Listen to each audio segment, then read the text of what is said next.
Friends చాలా మంది మన రాజీవ్ యువ వికాసానికి ఎలా అప్లై చేయాలి సార్ అని అడుగుతున్నారు.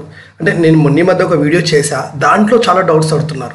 అంటే సార్ నాకు డిగ్రీ లేదు అప్లై చేయొచ్చా, ఇంటర్మీడియట్ లేదు అప్లై చేయొచ్చా, సార్ నేను చిన్నప్పుడు చదువుకోలేదు నేను అప్లై చేయొచ్చా, తర్వాత సార్ మాది ఎస్సీ మేము దేనికి అప్లై చేయాలి, మేము బీసీ మళ్ళీ అందులో కుమ్మరికి మేము ఎలా అప్లై చేయొచ్చు, మేము యాదవులం ఎలా, ఇలా చాలా రకాల ప్రశ్నలు అడుగుతున్నారు. వీటన్నిటికీ సమాధానం కావాలి. ఇంకా ఇదే కాకుండా సార్ ఆన్లైన్లోకి మేము వెళ్తే అక్కడ ఏంటిది బిజినెస్ అని అంటుంది. సరే ఏ బిజినెస్ ఎట్లా సెలెక్ట్ చేసుకోవాలి, అందులో 20-30 వస్తున్నాయి, మేము దేన్ని సెలెక్ట్ చేసుకోవాలి. నేను డైరీ ఫామ్ పెట్టాలనుకుంటున్నా, 3 లక్షల రూపాయలు గవర్నమెంట్ ఇస్తే ఓకే, కానీ డైరీ ఫామ్కి నేను ఎట్లా ఆప్షన్ సెలెక్ట్ చేసుకోవాలి. నేను ఒక లేడీస్ ఉందనుకోండి, నేను టైలరింగ్ చేయాలనుకుంటున్నా, కానీ టైలరింగ్కి ఎలా అప్లై చేయాలి. ఇలా చాలామంది చాలా రకరకాల ప్రశ్నలు అయితే అడుగుతున్నారు. మీ అందరికీ నేను ఖచ్చితమైన సమాధానం ఇస్తాను. సో ఓపిక్గా ఒక పెన్ను నోట్బుక్ పట్టుకొని చూడండి, ఎందుకంటే అవసరం మీది. నేను చెప్పిందని మీరు ఫాలో అయితే ఇక మీకు ఈజీగా ఉంటుంది. మీరు మీ సేవ నుండి అప్లై చేసుకోవాలా అనే అవసరం ఏం లేదు. కొంచెం ఓపికగా ఉంటే మొబైల్తో చేసుకోవచ్చు, వద్దు అనుకుంటే ల్యాప్టాప్తో చేసుకోవడం చాలా బెటర్. ఏదన్నా ఎవరి దగ్గరన్నా మీ ఊర్లో ఇప్పుడు అంత ఆన్లైన్ సెంటర్స్ ఉన్నాయి, అక్కడ చేసుకోవచ్చు. సో దీనికి ఎలా వెళ్ళాలనేది చాలా ఫాస్ట్గా స్పీడ్గా ఖచ్చితంగా చెప్తాను. కొంచెం కరెక్ట్గా వినే ప్రయత్నం చేయండి, ఓకేనా? ఎందుకంటే నేను కరెక్ట్గా మీరు విన్నారంటే మీకు డౌట్స్ అనేవి రావన్నమాట.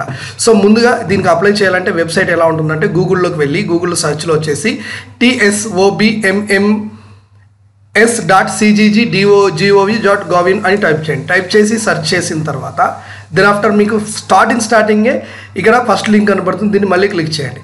క్లిక్ చేసిన తర్వాత మీరు ఇప్పుడు మెయిన్ వెబ్సైట్లోకి వెళ్తారు, ఓకేనా? Hi hello, welcome to model ideas. Your watching model ideas Rajendra Mohan YouTube channel. So friends, ఈ వీడియో మీకు ఖచ్చితంగా నచ్చుతుంది అనుకుంటున్నాను. ముందు మా model ideas YouTube channel subscribe చేయండి, మీ ఫ్రెండ్స్కి వీడియోస్ అన్ని షేర్ చేయండి. సబ్స్క్రైబ్ చేస్తే నేను చేసే ప్రతి వీడియో లింక్ మీకు వస్తుంది. ఎందుకంటే మీరు ఇక్కడ ఆన్లైన్లో అప్లై చేసుకొని రాజీవ్ యువ కిరణాలకు అప్లై చేయగానే మీకు ఇంకా అయినట్టు కాదు, దీని తర్వాత చాలా ఉంటుంది అని నేను చెప్తాను. సో ఇలా మీరు వెబ్సైట్ ఓపెన్ చేసిన తర్వాత ఇలా వస్తుంది అనమాట. సో రెండింటిలో వచ్చిన తర్వాత లెఫ్ట్ వైపు ఉన్నది యువ కిరణాలకు అప్లై చేసేటువంటి వెబ్సైట్లోకి మీరు ఎంటర్ కావడానికి దీనికి క్లిక్ చేయండి. క్లిక్ ఇచ్చిన తర్వాత ఇప్పుడు మీరు మెయిన్ వెబ్సైట్లోకి వస్తారు. ఇలా మెయిన్ వెబ్సైట్లోకి వచ్చిన తర్వాత బేసిక్గా ఏదైనా ఒక ప్రాసెస్లో ఏం చేయాలంటే, ఇక్కడ కంపల్సరీగా దీనికి సంబంధించిన జీవో నెంబర్ లాంటిది ఇచ్చి దీనికి ఎవరు ఎలిజిబుల్ అవుతారు, ఓకేనా? ఆ తర్వాత మొత్తం ఎన్ని స్కీమ్స్ ఉన్నాయి, ఎస్సీ ఎస్టీ బీసీ స్కీమ్స్ అంటే ఒక కంపల్సరీ ఇక్కడ ప్రొసీడింగ్ పెట్టాలి. కానీ వెబ్సైట్లో అవేవి లేవు. దీన్ని బట్టి మనకి కొంచెం కన్ఫ్యూజ్ ఎక్కువగా ఉంది. అంటే వెబ్సైట్ లోపలికి వెళ్తే తప్ప రూల్స్ రెగ్యులేషన్ మనకు తెలియవు. రూల్స్ రెగ్యులేషన్ ఎక్కడ కూడా పెట్టలేదు. సరే, నో ప్రాబ్లం. ఇప్పుడు క్లిక్ హియర్ టు అప్లికేషన్ ఉంటుంది కదా, దీన్ని మళ్ళీ మీరు క్లిక్ చేయండి. క్లిక్ చేసిన తర్వాత అప్పుడు మీరు అప్లికేషన్ ఏరియాకి వచ్చేస్తారు. సో అప్లికేషన్ ఏరియాకి రాగానే ఇక్కడ మీకు ఇలా మళ్ళీ డిఫరెంట్ అవుతుంది. ఇక్కడ ఎస్సీ కార్పొరేషన్, మీరు ఎస్సీలు అయితే దీన్ని సెలెక్ట్ చేసుకోండి, ఎస్టీ అయితే ఇది, బీసీ అయితే ఇది, ఇలా అనమాట. క్రిస్టియన్ మైనారిటీ వాళ్ళు, so BC federal registration click here ఇట్లా ఉందన్నమాట. సో ఈ ఏరియాకి మీకు వచ్చిన తర్వాత ఒకటి విషయం గుర్తుపెట్టుకోండి, కొన్ని కులాలకు సంబంధించి ఫెడరేషన్స్ ఉన్నాయి, బీసీ ఫెడరేషన్స్ అని ఉన్నాయి. ఫెడరేషన్ లేనిటువంటి వాటికి కార్పొరేషన్స్ ఉంటాయి. అంటే సపోజ్ ఇప్పుడు ఫెడరేషన్ విషయంలో మేము తీసుకుంటే, అంటే కొన్ని కులాలకి ఇప్పుడు మీకు ఇక్కడ చూపిస్తే అర్థమవుతుంది. కొన్ని కులాలకు సంబంధించి ఫెడరేషన్ ఎలా ఉన్నదో ఇక్కడ చూడండి. తెలంగాణ వాషర్మెన్ కోఆపరేషన్ నాయి బ్రహ్మాణ, ఓకేనా? సో దీనికి సంబంధించినట్టు వడ్డెర, ఆ తర్వాత ఇదేంటిది సారాగర్ ఉప్పర వాళ్ళు, ఓకేనా? ఆ తర్వాత వచ్చేసి పూసల వాళ్ళు, వాల్మీకి బోయ, ఆ తర్వాత బాత్రాజ్, ఓకేనా? నెక్స్ట్ కుమ్మరి, ఆ తర్వాత విశ్వబ్రాహ్మణ, ఆ తర్వాత మేదర, ఆ తర్వాత వచ్చేసి టాడీ టాపర్ గౌడ్స్ వాళ్ళది, ఓకేనా? గంగపుత్ర, ఆ తర్వాత పెరిక. ఇలా అంటే మీరు 2 విధాలుగా అయితే ఈ ఏరియా నుండి అంటే అప్లై చేసుకునేటప్పుడు మీకు కనుక ఫెడరేషన్ ఉంటే ఇక్కడికి వచ్చి ఇక్కడ ఉండేటువంటి మీ ఫెడరేషన్ ద్వారా మీరు అప్లై చేసుకోవచ్చు, ఓకేనా? లేదంటే అంటే ఇదొక ప్రాసెస్, ఇలా అప్లై చేసుకున్నా ఓకే, లేదంటే డైరెక్ట్గా కార్పొరేషన్ నుండి అప్లై చేసుకున్నా ఓకే. ఎట్లా అప్లై చేసుకున్నా కానీ రెండిట్లో వచ్చే ఆప్షన్స్ అవే, ఏదైనా ఒకటి మాత్రమే అప్లై చేసుకోవాలి, అది ముందే గుర్తుపెట్టుకోండి, ఓకేనా?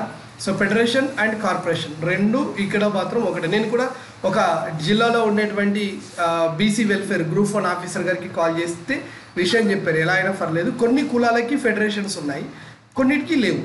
కాబట్టి ఫెడరేషన్ ఉన్న వాళ్ళు ఫెడరేషన్ ద్వారా అప్లై చేసుకోండి, ఫెడరేషన్ లేని వాళ్ళు కార్పొరేషన్ ద్వారా అప్లై చేసుకోండి.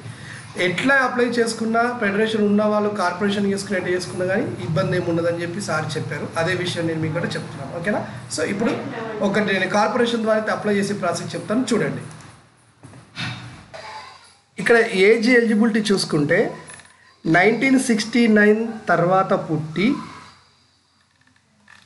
2003 మధ్యలో ఉన్న వాళ్ళకి మాత్రమే ఎలిజిబిలిటీ ఉంది. ఇది కూడా ఒకసారి కరెక్ట్గా చూసుకోండి, ఓకేనా. ఇది దాటిన వాళ్ళకి దీనికి ఎలిజిబిలిటీ లేదు. 1969 తర్వాత పుట్టే ఉండాలి, ఆ తర్వాత 2003 మధ్యలోనే పుట్టి ఉండాలి, వీళ్ళకి మాత్రం ఎలిజిబిలిటీ ఉన్నది. సో సాధ్యమైనంత వరకు బీసీ కార్పొరేషన్ రిజిస్ట్రేషన్ మనకు సంబంధించింది కాబట్టి, సో కార్పొరేషన్ రిజిస్ట్రేషన్కి సంబంధించినంత మీరు ఇక్కడికి వచ్చేసేయండి, ఓకేనా. సో బీసీ వాళ్ళకి నేను చెప్తున్నాను, మిగతా వాళ్ళకి మీరు డైరెక్ట్గా ఏదైతే అది తీసుకోండి, ఓకేనా. నెక్స్ట్ ఇప్పుడు BC corporation registration click here. ఇప్పుడు ఇక్కడికి వచ్చేసినాం, క్లిక్ చేయండి. క్లిక్ చేసిన తర్వాత ఇప్పుడు మీ యొక్క పేరు ఇక్కడ అంటే హాల్ టికెట్ అదేంటి మీ యొక్క ఆధార్ కార్డు ప్రకారం ఉన్న నెంబర్ అడుగుతుంది, ఇక్కడ ఆధార్ నెంబర్ అడుగుతుంది. అయితే మీకు ఇంకొక డౌట్, సార్ నాకు రేషన్ కార్డు లేదు, నేను అప్లై చేయొచ్చా, నేను దీనికి ఎలిజిబులా అంటే ఇక్కడ కొన్ని రూల్స్ రెగ్యులేషన్ చెప్తాను నేను. ఫస్ట్గా మీ యొక్క అంటే మీకు ఎలిజిబిలిటీ ఉందా లేదని ఇక్కడ తెలిసిపోతుంది. స్టార్టింగ్లో మీరు ఇక్కడ రండి, వచ్చిన తర్వాత మీ యొక్క ఆధార్ కార్డు ప్రకారం నెంబర్ ఇక్కడ ఎంట్రీ చేయండి. ఆ తర్వాత మీ యొక్క ration card Aadhaar number entry చేయండి. ఆధార్ నెంబర్ ఎంట్రీ చేసిన తర్వాత దీనికి ఆహార భద్రత కార్డు లింక్ అయ్యి ఉంటే ఆటోమేటిక్గా ఇక్కడ చూపిస్తుంది. అయితే ఇక్కడ ఏంటంటే సరే మరి ఆహార భద్రత కార్డు లేని వాళ్ళకి అంటే రేషన్ కార్డు లేని వాళ్ళకి ఇది ఎలిజిబిలిటీ ఉందా అంటే నేను దీనికోసం ఏం చేశాను అంటే ఈ ఆహార భద్రత కార్డు లేనటువంటి వాళ్ళ యొక్క డీటెయిల్స్ నేను ఎంట్రీ చేసిన తర్వాత ఇక్కడ ఏమొచ్చిందంటే food security card does not exist as per the Aadhaar నెంబర్కి లేదు కాబట్టి you are not eligible for this అని చెప్పింది. అంటే దీన్ని బట్టి అర్థం ఏంటంటే ఆధార్ కార్డు ఉండి రేషన్ కార్డు లేని వాళ్ళు దీనికి నాట్ ఎలిజిబుల్. ఇప్పుడు కొద్దిమంది నన్ను తిడతారు, ఏమని తిడతారంటే గవర్నమెంట్ మాకు రేషన్ కార్డు వేయలేదు, ఇవ్వకుండా ఇది ముందు ఎందుకు పెట్టింది, రేషన్ కార్డు ఇస్తే కదా పెట్టేది, మేము ఎట్లా అప్లై చేస్తాం నన్ను తిడతారు. నన్ను తిట్టేకండి దయచేసి, మీరు గవర్నమెంట్తో ఏమైనా చేసుకోండి, నా పని అక్కడ ఉంది ఇక్కడ చెప్పడం వరకే. కాబట్టి రేషన్ కార్డు లేని వాళ్ళు నాట్ ఎలిజిబుల్, ఓకేనా. సో ఇప్పుడు ఎవరిదన్నా ఒక డాటా మనం ఇక్కడ ఇచ్చి ముందుకు వెళ్ళే ప్రయత్నం అయితే చేద్దాం, ఓకేనా. సో ఒక డాటా నేను ఎంట్రీ చేస్తాను. ఇప్పుడు మనం దీన్ని ఎలా సెలెక్ట్ చేసుకోవాలి అనేది వన్ బై వన్ ఎక్స్ప్లెయిన్ చేస్తాను. సో ఫ్రెండ్స్ ఇప్పుడు నేను ఒక ఆధార్ నెంబర్ ఇలా ఎంట్రీ చేయగానే ఇమ్మీడియట్గా అంటే మనకి ఏం చెప్తుంటే ఫుడ్ సెక్యూరిటీ కార్డు యొక్క నెంబర్ అదే తీసుకున్న తర్వాత ఇప్పుడు లబ్ధిదారుని యొక్క రకం అడుగుతుంది. బేసిక్గా ఇండివిజువల్, ఇది ఆటోమేటిక్గా మనకి డిఫాల్ట్గా ఇండివిజువల్ మాత్రమే ఉన్నది. ఆ తర్వాత ఆర్థిక సహాయం ఫినాన్స్ ఎక్కడి నుంచి వస్తుంది మీకు అంటే బ్యాంక్ నుండి వస్తుంది కాబట్టి ఇది సెలెక్ట్ చేసుకోండి, బ్యాంక్ వస్తుంది. ఇప్పుడు అత్యంత ముఖ్యమైనది ఇదేనండి, అంటే ఈ సెక్టార్ సెలెక్షన్ మీకు చాలా టైం పడుతుంది. ఇప్పుడు sectors agriculture sector, agro, animal husbandry, horticulture, industrial ఇట్లా ఉంది. 1 by 1 చెప్తా, స్పీడ్గా వినండి. కరెక్ట్ ఇక్కడ నుంచి వెళ్ళి మీకు కరెక్ట్ ప్రాసెస్ తెలవాలి. అగ్రికల్చర్ సెక్టర్ తీసుకున్న తర్వాత ఇందులో ఏమేమి స్కిల్స్ ఉన్నాయంటే అగ్రికల్చర్ ఇంప్లిమెంట్సా, లేకపోతే ఎయిర్ కంప్రెసరా, లేకపోతే కార్ట్ అండ్ బుల్లక్స్ ఇలాంటివి కావాలా, లేకపోతే ఆయిల్ ఇంజిన్ కావాలా, లేకపోతే పంప్ సెట్ కావాలా, అంటే కరెంట్ మోటార్ పంప్ సెట్ కూడా కావాలని ఇలా అడుగుతుంది. సో ఇది మీకు అవసరం లేదు అనుకుంటే దెన్ అగ్రో బేస్డ్ యూనిట్స్కి రండి. ఈ అగ్రో బేస్డ్ యూనిట్లలో కాటన్ స్ప్రెడర్ ఉంది, తర్వాత fodder growing for dairy benefits. Fodder growing అంటే ఏంటంటే ఇప్పుడు డైరీ ఫార్ములు నలిపే వాళ్ళకి ఏం కావాలి, ఇప్పుడు వరి ఏమంటారు పొట్టు అంటే బబ్బెర్లు, మక్కలు, వీటి యొక్క పొట్టుని లేదా జొన్న సొప్ప, మొక్కజొన్న యొక్క సొప్ప ఏదైతే ఉంటుందో దాన్ని గడ్డి కట్టలుగా వేసి దాన్ని ఒక బెనిఫిట్ అంటే దాన్ని కట్టలు కట్టి అందించేటువంటి ప్రాసెస్ యూనిట్ అనమాట. అది కావన్నా నెక్స్ట్ గ్రౌండ్ నట్ క్రషింగ్ చేసేది కావన్నా, నెక్స్ట్ మెకనైజ్డ్ ఫార్మ్ ఎక్విప్మెంట్స్ కావాలా, లేకపోతే వర్మీ కంపోస్ట్కి సంబంధించింది కావాలని ఇలా అడుగుతున్నాడు. ఇది అగ్రో బేస్డ్. ఒకవేళ మీరు ఎనిమల్ హస్బెండరీకి వచ్చారనుకోండి, ఎనిమల్ హస్బెండరీ వచ్చేసి బఫెల్ వేసుకుంటారా, గేదెలు కొని మీరు పాల వ్యాపారం చేస్తారా, బుల్లోక్ కాట్ కొంటారా, కౌస్ ఆవులు కొంటారా, డైరీ ఫార్మ్, ఎగ్ బిజినెస్ చేస్తారా, ఫిష్ బిజినెస్ చేస్తారా, గోట్ రియరింగ్, సో గోట్లను పెంచడం అంటే మేకల పెంపకం, గొర్రెల పెంపకం, నెక్స్ట్ మిల్క్ ఎనిమల్స్ ఇలాంటి మిల్క్ బూత్ మీరు పెట్టాలనుకుంటున్నారా, పౌల్ట్రీ ఫామ్ కోళ్ళ వ్యాపారం పెట్టాలనుకుంటున్నారా, గొర్రెలు పెంపాలనుకుంటున్నారా, ఓకేనా. తర్వాత సబ్మెర్సిబుల్ పంప్ సెట్, ఈ సబ్మెర్సిబుల్ పంప్ సెట్స్ ఉంటాయి. ఇలాంటివి కానీ మీకు ఏమైనా పైపులని ఇలాంటివి ఏమైనా కావాలా అనేది ఎనిమల్ హస్బెండరీ లిస్ట్లో ఉంది.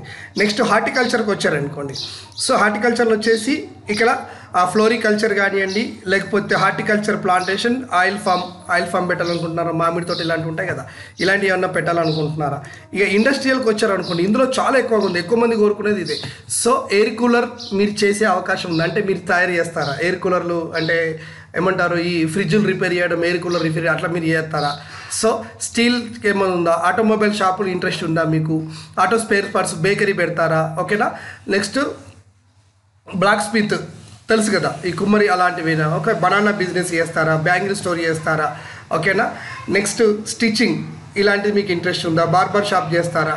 నెక్స్ట్ బాస్కెట్ ఈ ఏమంటారు మేదర్ వాళ్ళు అల్లేటువంటి దాన్ని చేస్తారా? బ్యూటీ పార్లర్ నడుపుతారా? బుక్ జనరల్ స్టోర్ ఇలాంటివన్నీ చేస్తారా? ఇలా కొన్ని స్పెల్లింగ్ తప్పులు చేసిండ్రు. సో BOOK బుక్ కొడతారా? BOK కొడతారు. ఓకే.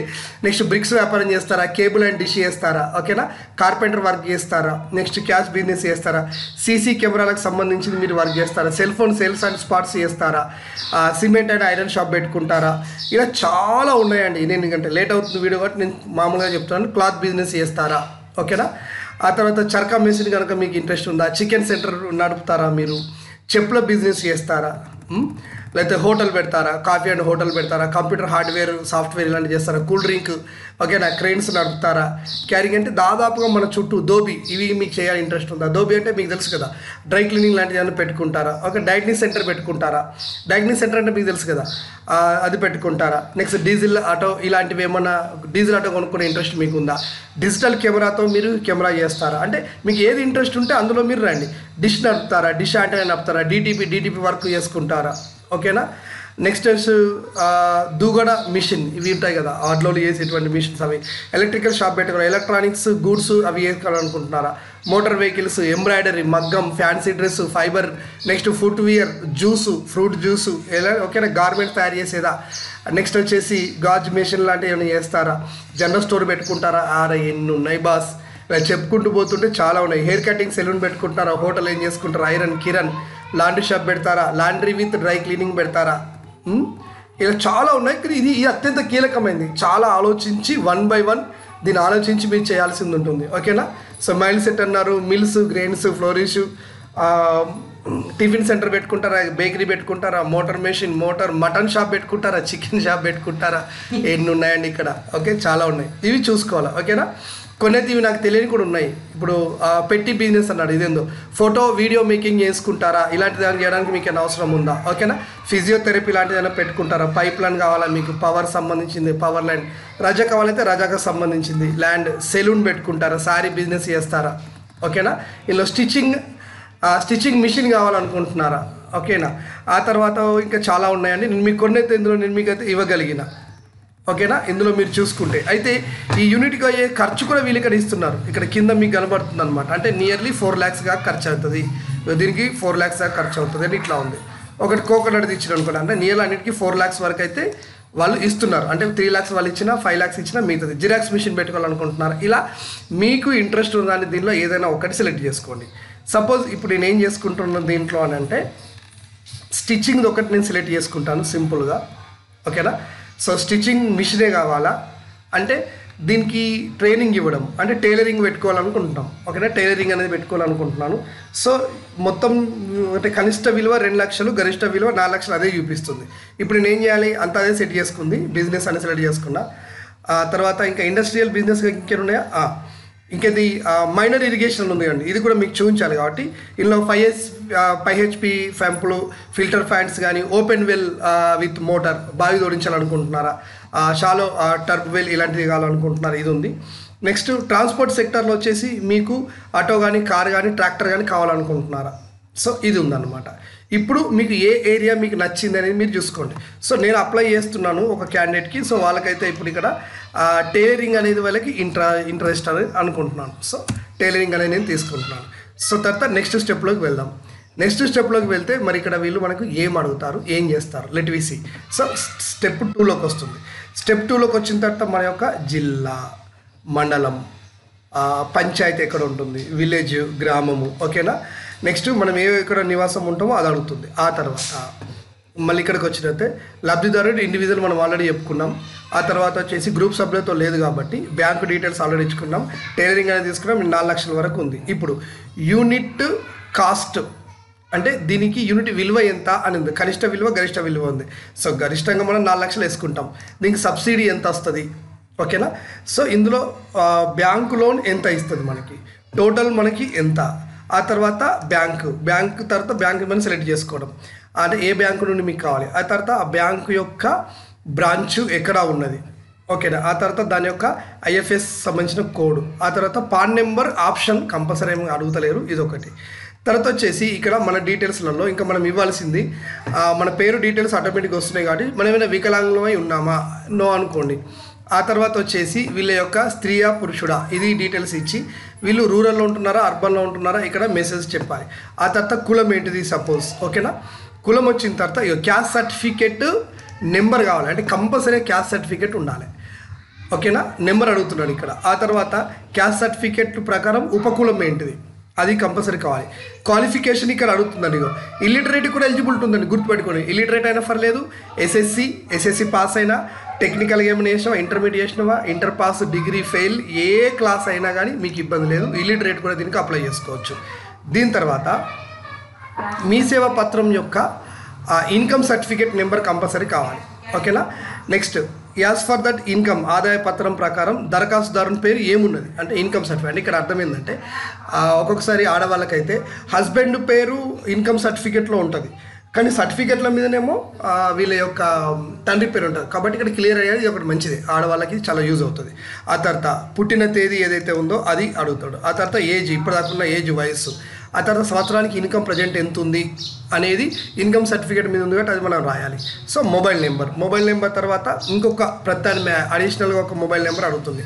తర్వాత వృత్తి, ప్రజెంట్ వాళ్ళు ఏం చేస్తున్నారు అంటే అగ్రికల్చర్ లేబరా, కాబ్లర్ చేస్తున్నారా, ఏం చేస్తున్నారా, ఇక్కడ ఏదైతే కొన్ని పెడుతున్నారు అది మనం చూపించుకొని అగ్రికల్చర్ లేబర్ ఏదైతే మీ ఇష్టం ఉంటుంది, ఓకేనా. నెక్స్ట్ వల్నరబుల్ గ్రూప్స్ అంటే ఇందులో మనం అంటే సపోజ్ కొన్ని వల్నరబుల్ గ్రూప్స్ ఉంటాయి అంటే సొసైటీ నుండి వెలివేయబడేటువంటి గ్రూపులలో కనుక మీరు ఉన్నారా అట్లా అడుగుతారు. అంటే సో బౌండెడ్ లేబరు, కాబ్లరు, తర్వాత ఏంటండి జోగినిగా ఇట్లా ఉంటారు కదా, ఇవేవి లేకపోతే అదర్ ఇచ్చుకోండి, ఓకేనా. ఆ తర్వాత ఇంటి నెంబర్, అడ్రస్ ఇవి ఇచ్చిన తర్వాత ఇప్పుడు మీ యొక్క ఫోటో, ఆ తర్వాత మీ యొక్క పాన్ కార్డు అప్లోడ్ చేయమని అడుగుతాడు. అడిగిన తర్వాత ఇక్కడ రెండిటికి ఇట్లా క్లిక్ చేసేసి ఆ తర్వాత ప్రివ్యూకి వెళ్తే దాదాపుగా మన అప్లికేషన్ ఫామ్ పూర్తి అయినట్టు లెక్క. దీనికి ఒక రిజిస్ట్రేషన్ నెంబర్ అయితే వస్తుంది. ఎప్పుడైతే మనం బ్యాంకుకు సంబంధించి అంటే ఇప్పుడు యూనిట్ విలువ 4 లక్షలని మనకు ఆటోమేటిక్గా చూపించింది. మనం యూనిట్ విలువ ఇక్కడ వేయగానే ఆ తర్వాత సబ్సిడీ 2,40,000, 1,60,000 రూపాయలు బ్యాంకు ఇస్తుందని అదే చూపిస్తుంది. సో మనకు దీనికి ఏమి ఇబ్బంది లేదు. మళ్ళీ మనము బ్యాంకుకు సంబంధించినటువంటి ఏ బ్యాంకు మనం సెలెక్ట్ చేసుకొని ఆ బ్యాంక్ ఏరియా టైప్ చేయగానే ఐఎఫ్ఎస్ కోడ్ కూడా అదే తీసుకుంటుంది, అంటే కంప్లీట్ డీటెయిల్స్. ఆ తర్వాత మళ్ళీ మనం ఫ్యామిలీ గురించి ఇన్కమ్ సర్టిఫికేట్ నెంబర్ వేయగానే అది ఎవరి పేరు మీద ఉందో ఆటోమేటిక్గా చూపిస్తుంది. క్యాస్ట్ సర్టిఫికేట్ నెంబర్ వేయగానే అది ఎవరి పేరు మీద చూపిస్తుంది. లాస్ట్లో మన అడ్రస్ కూడా కంప్లీట్గా చూపిస్తుంది అనమాట. ఆ తర్వాత చివరిగా మనకు ఒక ఫోటో పెట్టిన తర్వాత, ఓకేనా. సో ఆ తర్వాత మనం ఈ 2 టిక్లు ఇచ్చేసేసి ప్రివ్యూ కొట్టేసేద్దాం. సో ప్రివ్యూ కొట్టిస్తే ఆ తర్వాత వాళ్ళ యొక్క ఫోటో డీటెయిల్స్ ఇక్కడ వచ్చేస్తుంది. సో కంప్లీట్గా మనం ఏమేమి ఇచ్చామో అవన్నీ ఒకసారి చూపెడుతుంది. దీని ఒకసారి ఫైనల్గా ఒకసారి మనం చూసుకుంటే సరిపోతుంది. మనం సబ్మిట్ ఇచ్చిన తర్వాత ఒక ఐడి నెంబర్ వచ్చేసి ఆ తర్వాత so click here to view here registration application ఉంటుంది. మళ్ళీ ఇక్కడ క్లిక్ చేసిన తర్వాత ఇప్పుడు మన యొక్క అప్లికేషన్ అనేది మనకి డౌన్లోడ్ అవుతుంది. సో అన్ని డీటెయిల్స్తో ఈ డౌన్లోడ్ అయిందని మళ్ళీ మనం ప్రింట్ తీసుకోవాలి. సో ఎక్కడ కూడా మళ్ళీ ఏమన్నా మీరు ఈ పలానా ఆఫీసులో ఇవ్వండి అనేది మాత్రం ఎక్కడ కూడా లేదు. సో ఈ రకంగా మనం డౌన్లోడ్ చేసుకుని ఆ ప్రింట్ తీసుకుంటే సరిపోతుంది. సో ఏది ఏమైనా కానీ ఇక వాళ్ళ గవర్నమెంట్కి డీటెయిల్స్ వెళ్ళిపోతున్నాయి. దీని తర్వాత మళ్ళీ మనం అవసరం ఉన్నప్పుడు ఈ యొక్క సైట్లోకి వెళ్ళి మీ అప్లికేషన్ ప్రాసెస్ స్టేటస్ ఎలా ఉందో తెలుసుకోవడానికి ఛాన్స్ కూడా ఉన్నదన్నమాట. సో ఇది ఆన్లైన్ అప్లికేషన్ ఫామ్ మీకు వచ్చిన తర్వాత మీరు ప్రింట్ తీసుకుంటే సరిపోతుంది. సో ఈ రకంగా ఆన్లైన్ అప్లై చేసేది. ఇంకా మీకు ఏమైనా డౌట్స్ ఉంటే మీరు అడగండి, నేను చెప్తాను. తర్వాత లైవ్ కూడా చేస్తాను, ఎందుకంటే చాలామంది నన్ను లైవ్లో రండి సార్ అని అడుగుతున్నారు. సో నేను రేపటి రోజున మీకు లైవ్లో వచ్చేసి కంప్లీట్ ఇన్ఫర్మేషన్ అయితే ఇచ్చే ప్రయత్నం అయితే నేను చేస్తుంటాను. సో దీనికి సంబంధించినటువంటి కంప్లీట్ ఇన్ఫర్మేషన్ అయితే నేను మీకు ఇచ్చాను. సో 1-2 సార్లు గుర్తుపెట్టుకోండి, ఎవరు దీనికి ఎలిజిబుల్ ఎవరు కాదు అనేది ఫస్ట్గా తెలుసుకొని ప్రయత్నం చేయండి. మీకున్న అన్ని క్వశ్చన్లకు నేను ఆన్సర్ ఇవ్వగలను ఈ వీడియోలో. ఇంకా మీకు ఏమైనా డౌట్స్ ఉంటే మీరు అడగండి, ఓకేనా. Thank you and all the best.